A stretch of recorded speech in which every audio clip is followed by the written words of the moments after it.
अस्सलाम वालेकुम नाज़रीन, रज़ा रहमानी और नौशीन नकवी हाजिर हैं चेक इन के साथ। एक शेर याद आ रहा है, यहीं से शुरू करते हैं।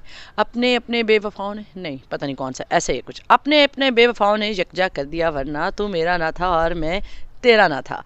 जी चौधरी परवेज़ इलाही साहब की क्या बात करें, वफ़ादार आदमी हैं, बहुत हयादार आदमी हैं और सबसे बढ़कर वो जो है ना, वो कहते हैं वो बूट वालों के साथ बहुत जुड़े हुए हैं।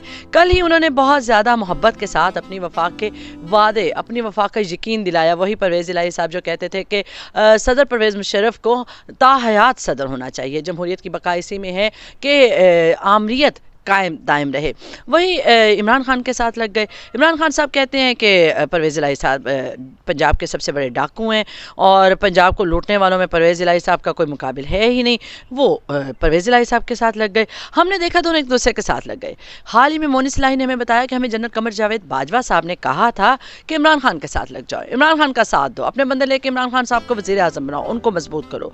परवेज़ इलाही साहब कहते हैं इमरान खान साहब तो मोनिस के साथ बैठना पसंद नहीं करते थे, वो तो उससे बात करना पसंद नहीं करते थे। बिल्कुल जी, खान साहब का एक अपना एटीट्यूड है, अपना एक टेंटरम है, वो हमेशा दिखाते हैं। वो खान साहब कहते थे शेख रशीद को तो मैं अपना चपरासी रखना पसंद ना करूं। फिर हमने देखा कि अपनी सबसे तगड़ी मिनिस्ट्री, फैसला कुन मिनिस्ट्री, जिसके ऊपर हुकूमतें खड़ी होती हैं, जो हुकूमतों में फैसला कुन पोजीशन रखती हैं, वो शेख रशीद साहब को दे दी। शेख रशीद साहब ने कंटेनर पे खड़े हो के इमरान खान साहब का वो बेड़ा गर्क किया जो कोई करीबी आदमी कर ही नहीं सकता था।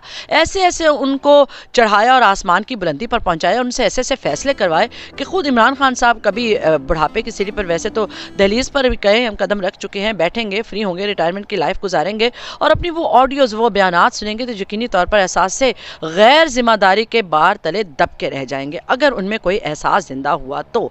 अब बात करते हैं अपने अपने बेवफाओं की। कमर जावेद बाजवा साहब बेवफा हैं इमरान खान के और जनरल फैज़ साहब बेवफा हैं परवेज़ इलाही साहब के। ऐसा कहना है जनरल कमर जावेद बाजवा और जनरल फैज़ हमीद के दो बालिकों का। जी बिल्कुल, चौधरी परवेज़ इलाही साहब कहते हैं और दूसरी तरफ इमरान खान साहब यही कहते हैं। किसी के वो बेवफा हैं, किसी के वो बेवफा हैं। हुआ क्या, कौम के साथ क्या मजाक हुआ?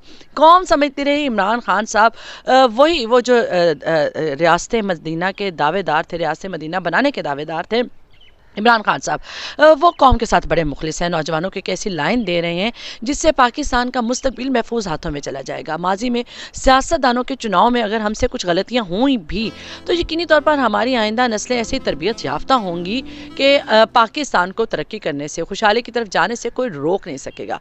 हुआ क्या, हमें मिले इमरान खान, जनरल कमर जावेद बाजवा साहब के तरबियत याफ्ता इमरान खान, हमें मिले चौधरी परवेज़ इलाही साहब, जनरल फैज़ हमीद साहब के डसे हुए चौधरी परवेज़ इलाही साहब।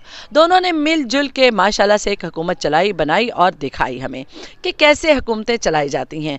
खान साहब ये कहते रहे कि उनके साथ, अब ये कहते हैं कि उनके साथ मजाक किया गया, नैब उनके कंट्रोल में नहीं था, कोई इदारा उनके कंट्रोल में नहीं था, पुलिस उनकी नहीं सुनती थी, कोई उनकी सुनता ही नहीं था। भाई मेरी तो पता नहीं, ये तो हमारे बुजुर्गों का ना खैर एक ख़ास रवैया भी होता है कि हमेशा ये कहते हैं घर में मेरी कोई नहीं सुनता। खान साहब एक ऐसे बुजुर्ग हैं जिनको बिल्कुल बुढ़ापे की दहलीज पर बताया गया कि वो नौजवानों के कायद हैं और वो खुद अपने तौर पर अपने अंदर ही एक नौजवान की आदत है।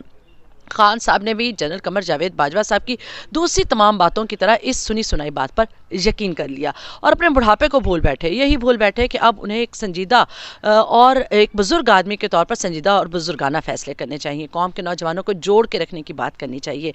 देखना चाहिए कि कैसे KP के पंजाब, सिंध या बलोचिस्तान को जोड़ के रख के बेहतर फैसले किए जा सकते हैं। खान साहब अभी भी बिल्कुल वो खिलंडरे नौजवानों की तरह खेल रहे हैं कौम की किस्मत से और नौजवानों की तरबियत से। अभी भी वो नौजवानों को बताते हैं, एक दिन बताते हैं जी फौज बड़ी अच्छी होती है और फौज न्यूट्रल होती है, दूसरे दिन कहते हैं फौज जानवर होती है और न्यूट्रल जानवर होता है, जानवर न्यूट्रल होता है, और पता नहीं क्या क्या बताते रहते हैं। बेराह रवि का शिकार कर रहे नौजवानों को उन्होंने किसी काम जो का पता नहीं छोड़ा कि नहीं छोड़ा। इंतहाई पढ़े लिखे, समझदार, बाशऊर नौजवानों को उन्होंने फौज के खिलाफ भड़काया, उठाया, बुलाया और फिर बताया कि फौज वफादार लोगों को पसंद करती है। परवेज़ इलाही साहब 23 दिसंबर को असम्बलियाँ तोड़ने के हक में हैं या नहीं? खुद इस वक्त इमरान खान साहब के फॉलोअर्स बड़े परेशान हैं, असम्बलियाँ टूट गई, مثال کے طور پر پہلی بات تو رائے یہ دی جا رہی ہے کہ اسمبلیاں نہیں ٹوٹیں گی. ہم کہتے ہیں جی ٹوٹ گئیں، 23 کو اسمبلیاں ٹوٹ گئیں تو 24 کو کیا ہوگا؟ خان صاحب کے ساتھ مسئلہ کیا ہے؟ ان کے پاس ایسا کیا لاہے عمل ہے؟ ان کے پاس ایسی کیا گدڑ بھبکی ہے جس کو وہ دکھا کے تو اپنی مرضی کے فیصلے کروا لیں گے؟ ہوگا کیا؟ پھر 2 اسمبلیوں کے انتخابات ہوں گے اور حکومت کو، بلکہ خان صاحب تو ٹائم دے رہے ہیں، حکومت کو سنبھلنے کا موقع دے رہے ہیں، لیکن اس سارے کھیل پر، اس ساری سیاسی بساط پر جو اربوں لگیں گے وہ آپ کے اور میرے ٹیکس کا پیسہ ہوگا. وہی ٹیکس کا پیسہ جو خان صاحب کہتے ہیں کہ یہ چور سیاستدان چوری کرتے ہیں. جی بالکل، خان صاحب اپنے بارے میں جب جو کہتے ہیں ٹھیک کہتے ہیں. اجازت دیجیے نوشین نقوی اور رضا رحمانی کو. اللہ حافظ.